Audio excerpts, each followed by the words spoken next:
Ma'am ఇంతకు ముందు కూడా సోషల్ మీడియా మీద మీరు చెప్పినట్టు మీ మీద అటాక్ జరిగింది. అంటే మీరు ఎమ్మెల్యే లాగా ఇప్పటికీ ఉన్నప్పుడు జరుగుతోంది.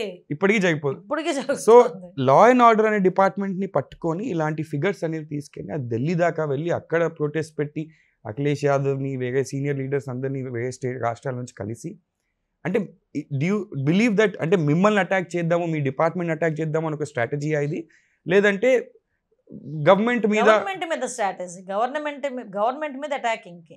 గవర్నమెంట్ని ఎలా అటాక్ చేయాలని అంటే ఇంతమందిని 2 months ఇంతమందిని చంపేశారు కాబట్టి ఇక్కడికి ఎవరు రావద్దు, Hmm. మీకు రక్షణ ఉండదు అని ఒక చూపించడానికి అతగాడు చేసిన వ్యవహారం. అదే ఢిల్లీలో ఓకే, ఇక్కడ ఎక్కడ చేయలేదు, స్టేట్లో ఎక్కడ చేయలేదు, అక్కడికి పోయావు. అక్కడికి వెళ్ళిన తర్వాత పోనీ అక్కడ రిపోర్టర్స్ అడిగారు కదా నేమ్స్ ఇవ్వగలరా అని. ఈరోజు నేను బయటకు వచ్చాను, మొన్న 4 హత్యలు జరిగినాయి అన్నాను. మొన్నటి వరకు 4 హత్యలు జరిగినాయి. 4 హత్యల పేర్లు విత్ క్రైమ్ నెంబర్స్ చెప్పాను నేను, ఎఫ్ఐఆర్ నెంబర్స్తో పాటు చెప్పాను నేను. నలుగురు ఎవరు చంపారు, ఎవరు చచ్చిపోయారు, ఎవరు ఏ పార్టీ వాళ్ళు అని కూడా చెప్పాను. మీరు నమ్ముతారా? 4 రాజకీయ హత్యల్లో 3 టీడీపీ వాళ్ళు చనిపోయారు మా గవర్నమెంట్ వచ్చిన తర్వాత. ఒకలే వైసీపీ వాళ్ళు చనిపోయింది.